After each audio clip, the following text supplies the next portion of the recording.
ሰላም ጤና ይስጥልኝ እንደምንከርማችኋል እንደገና በሌላ ቪዲዮ ተገናኝተናል። ዛሬም የምናየው የጊዜን ሶፍትዌር ጊዜ ታይምሺት ሶፍትዌር ነው። እዚህ ጋር የምታዩት የጊዜ ዌብሳይት ነው። ምናልባት ለተጨማሪ መረጃ ወደ ታች ወርደን የዩቲዩብ ሳይታችንን አካውንታችንን ብታዩት ብዙ ቪዲዮዎችን እየጫንን ያለ ነው። እዚህ ጋር መታችሁ ስለ ሎጊን ሎግአውት እንዲሁም ሌሎችም ተጨማሪ ኢንፎርሜሽኖች ማግኘት ትችላላችሁ። ለዛሬው እንግዲህ የምናየው የኤምፕሎይ የታይምሺት ሲያስገቡ እንዴት አድርገው የፒክቸራቸውን ካፕቸር አድርገው ማስገባት ይችላሉ የሚለውን በስንት አይነት መንገድ ማስገባት እንደሚችሉ የምናይበት ነው። ወደ ዋናው እንሂድ። እንግዲህ በመጀመሪያ ሎጊን ማድረግ ይኖርባችኋል እዚህ አካውንት ውስጥ ለመግባት። ይህ የኤምፕሎይ ዳሽቦርድ ነው። ስለዚህም በመጀመሪያ ራሳችሁን አውተንቲኬት በማድረግ ዩዘር ኔም እና ፓስወርዳችሁን በማስገባት እዚህ ውስጥ ትገባላችሁ። ከገባችሁ በኋላ የዚህን ኢንተርፌስ በአማርኛ ወይም በእንግሊዝኛ ታደርጉታላችሁ። በአማርኛ በሚሆንበት ሰዓት የኢትዮጵያን ቀናትና ሰዓታት ይጠቅሳል። በእንግሊዝኛው ደግሞ የአሜሪካውን ወይ ደግሞ የዌስተርኑን ሰዓትና ዓመተ ምህረት ወሩን ያሳያል። እንግዲህ አንድ ሰራተኛ እዚህ ላይ እንደገባ የዛሬውን ቀን ለማስገባት በሚሞክርበት ጊዜ አስገዳጅ የሆነ በድርጅቱ ኮንፊገር የተደረገ ፎቶ ካፕቸር ሪኳየርድ እንደሆነ ይናገራል። ያንን ሂደት እንዴት አድርገን ነው የምንፈጽመው ነው። እዚህ ጋር ቀጥታ ከሌሎች ቪዲዮዎች ላይ እንደምትገነዘቡት በአንድ ጊዜ የስምንቱንም ሰዓት አንድ ሰራተኛ እንዲያስገባ ነው ድርጅቱ የፈቀደው። ነገር ግን ድርጅቱ የመግቢያና የመውጫ ሰዓቱን ለየብቻ እንዲገባ ከፈቀደ እዚህ ጋር ሰራተኞች ሁለት ጊዜ መምጣት ይኖርባቸዋል። የተለየች በተን ትመጣላችኋለች ማለት ነው። ስለሆነም ዛሬ ለምሳሌ ፈቃደ ስላሴ ይሄ ዩዘር 8 ሰዓት ኦልሬዲ ገብቷል።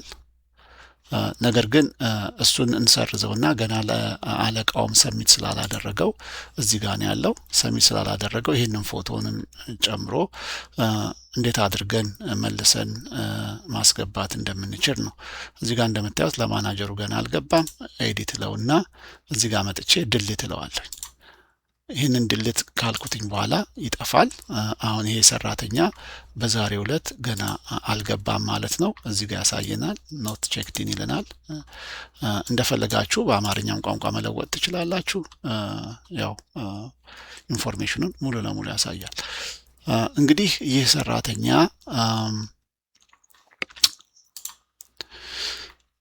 እሺ ቋንቋውን ለምሳሌ ልለውጠውና ይህ ሰራተኛ ለመግባት በሚፈልግበት ሰዓት አንደኛ ይሄንን በተን ሲነካ ይሄ ይመጣለታል። ከዛ ካሜራውን ካፕቸር ይላል። ካፕቸር በሚልበት ሰዓት አቬለብል የሆነው ካሜራ ይታየዋል ማለት ነው። ይሄ ለምሳሌ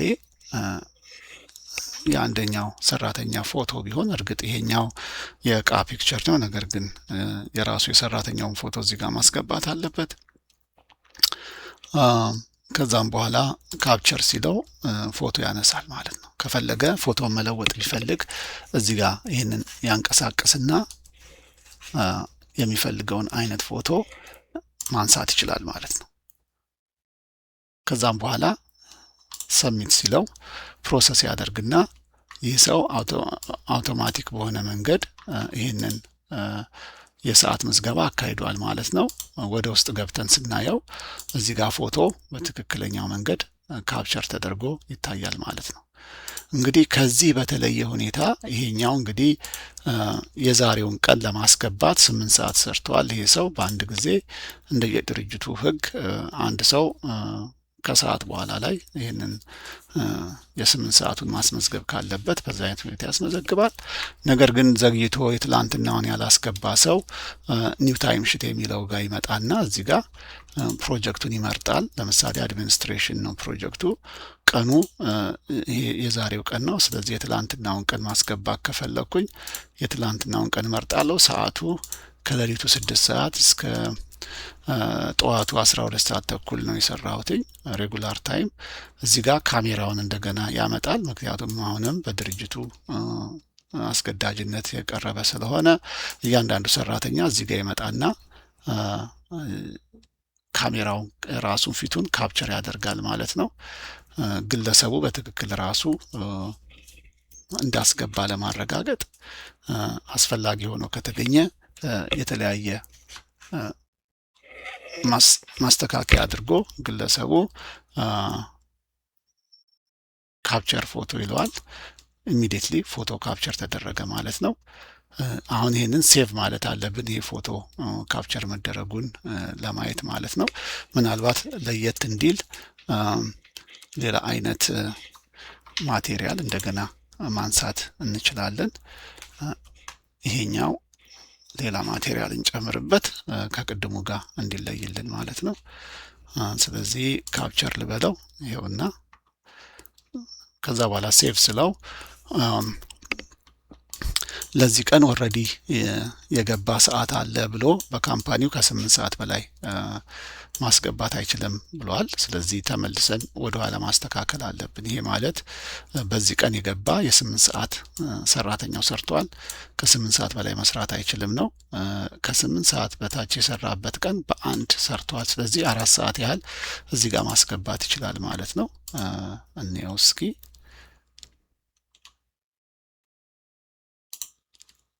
ይሄ በአንድ ነው እዚህ ጋር የሚያሳየው። ስለዚህ በአንድ እናደርግና ፕሮጀክቱን እንመርጣለን፣ አድሚኒስትሬተር። ከዛ የ4 ሰዓት ያህል እዚህ ጋር ማስገባት እንችላለን ማለት ነው። እስከ 8 ሰዓት ባለው ጊዜ ሬጉላር ታይም እንደገና ካፕቸር እናድርግ። ፒክቸራችንን መጥቶልናል ካፕቸር። ከዛ በኋላ ሴቭ ስንለው የሚሰጠንን እናያለን። አሁን ታይም ሽቱ ሴቭ ሆኗል ይላል። እዚህ ጋር ተመልሰን ስንመጣ የገባውን ሰዓት ያሳየናል ማለት ነው። ይህንን ወደ ውስጥ ገብታችሁ ስታዩት ይህንን ይመስላል የሰውየው ፎቶ ማለት ነው። የሰውየው ፎቶ ከሆነ እርግጥ ቃን ያስገባ ነው ለጊዜው። እንግዲህ የሌላኛውን ቀን ደግሞ የዛሬውን ቀን ያስገባው ደግሞ ይሄኛው ብቻውን ያለ እቃ ነው። ስለዚህ በዚህ አይነት ሁኔታ በሁለት አይነት መንገድ የዛሬውን ቀን በዚህኛው በተን ማስገባት ይችላል። እንዲሁም በራሱን በዚህኛው በተን ገብቶ የዛሬውን ቀን መርጦ ማስገባት ይችላል ከፈለገ። ነገር ግን እንደ ካምፓኒው በቀላሉ የተቀመጠ ሂደት እዚህ ጋር አለ። ሰራተኛው በሁለቱም በተለያየ መንገድ ፎቶውን ካፕቸር አድርጎ ማስገባት ይችላል ማለት ነው። እንደ ካምፓኒ ፖሊሲ እንዲህ አይነት ፎቶዎች ላይ ፈቀዱ ይችላሉ። ግን ለጊዜው የኔን ፎቶ ከማደርገው ብዬ ነው ይህንን የለወጥኩትኝ። በእንደዚህ አይነት ሁኔታ ስራዎችን ማቀላጠፍ ይቻላል። ቋንቋውን እንዳልኳችሁ በአማርኛም መለወጥ ይቻላል። የተለያዩ ገጾች ላይ ብትመጡ ሰራተኛው እያንዳንዱን ነገር በአማርኛ የተለወጠ ሆኖ ሂደቶችን ሁሉ ማየት ይችላል ማለት ነው። እና በዚህ አይነት ሁኔታ የጊዜን ሶፍትዌር በመጠቀም ሰራተኞች ወደ ውስጥ መግባት የድርጅትንም ስራ በቀልጣፋ ሁኔታ ማስተናገድ ይችላሉ። ይህንንም ስራችሁን ስትጨርሱ እንደተለመደው ይሄኛውን የመውጫውን ቁልፍ በመንካት ወደ ውጪ መውጣት ይኖርቦታል። የሰሌዳውን ወይ የገጹን ደህንነት ለመጠበቅ እንዲቻል ማለት ነው። መልካም ጊዜ።